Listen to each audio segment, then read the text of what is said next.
Ну вот, товарищи, недавно я вам выставил пост, где я показал перцы болгарские мужского рода и женского рода, да? Как отличить? Вот помидоры тоже есть мужского рода и женского рода. Вот это мужчина, видите? Мужчина, помидор, он не такой большой, как говорится, да? Как видите, он ничем... А вот, женщина помидор, то есть, видите? Вот она, женщина-помидор, она маленькая.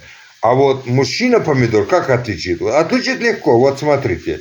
У него вот, смотрите, вот такой вот отросток, вот такой вот. Вот. Это уже сразу говорит о том, что перед нами помидор мужского пола. Так что не путайте. Вот такие помидоры обычно женского пола. Вот такие помидоры мужского пола.